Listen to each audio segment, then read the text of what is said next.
Scotland is doing to generate with similar resources to Tasmania, to generate and transmit down to England via cable, offshore cable rather than inland transmission, and to transmit to Northern Europe. And each of them said to me the work they've done so far indicates that the cost of underwater cabling is coming down very rapidly, and that the technology is improving, and they're confident that their sort of proposals can work. So maybe if theirs can work, so can ours. I simply summarise by saying we can also not only export, but we can develop a lot more of distributed generation in Tasmania. And one of the other areas that the board is looking at very seriously is how can you increase the percentage of distributed generation for purposes such as irrigation. Does it work in with irrigation? Does it work in with the operation of buildings? We've already seen down on the Marine Board the start of an attempt to link generation and a building. It may well be that there are other approaches which can be adopted, and local government, state government and building owners can all work in conjunction in those sorts of developments. I can only summarise by saying I think the work that's being done, that's been opened to us today, is going to be extremely valuable to the work which we need to do. I think it's going to be extremely valuable to the planners and the designers for Tasmania and for Australia. I think it's the most worthy ambition for us to all have, that we can achieve the sort of objective. Whether we'll be able to get there or not depends, and I summarise again by saying it depends upon whether there is the political will to be able to achieve these objectives. And that political will has been, particularly in Canberra, rather hard to find. But I believe that with some work such as this work, demonstrating the capacity of Australia to be able to convert to renewables, that if we work together, if we really concentrate not only solar but our wills, we may be able to find that Australia can achieve the sort of objective which you have. Thank you for the opportunity.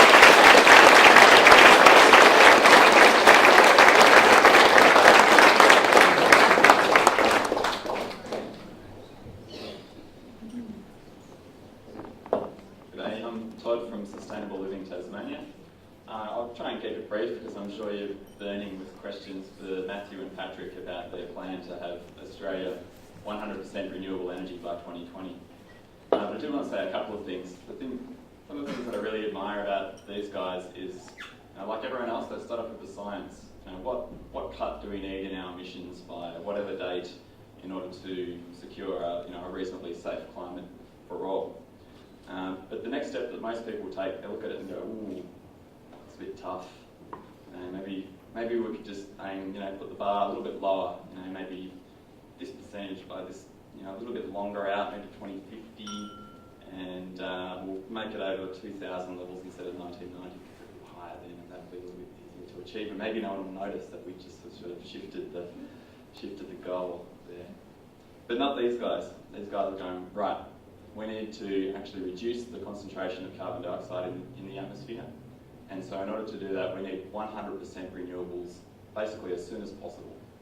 And without compromising on that, they've gone, how are we going to go about achieving this? Now, I first met Matt at the Sustainable Living Festival over in Melbourne about 4 or 5 years ago now. And at that stage, Beyond Zero Emissions was pretty much just Matt, and he had another friend who was not a technological person at all. He was an artist, a painter. I managed to drag him into it somehow. And I think he had like a 1-pager or a 2-pager in his hand, and he was going around getting people, trying to sign people up to help him in developing this plan further. And Matt, if you can hold up what the plans have become now from the 2 pages, it's a little bit thicker, a little bit more detailed, a little bit more comprehensive.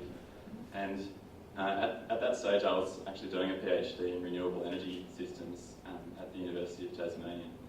And so he was trying to sign me up, but I was already really passionate and inspired about another cause, Engineers Without Borders, and so I was a bit too busy doing that.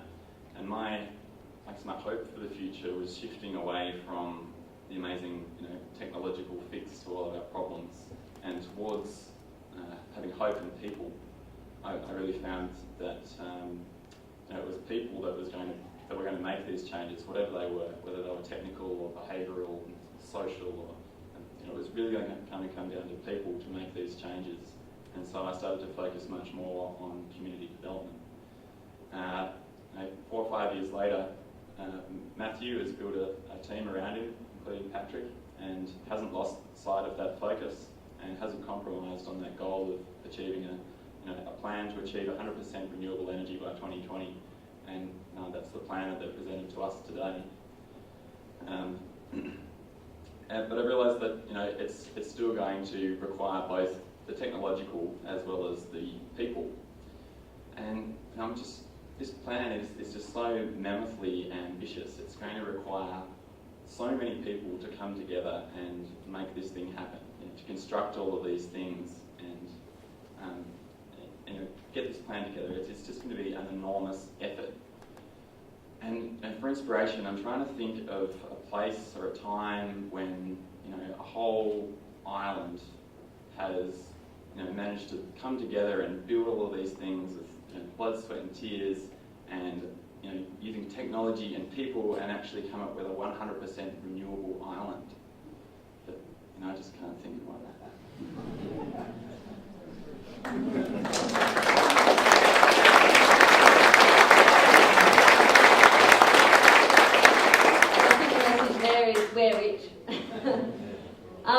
Thanks a lot for that, guys.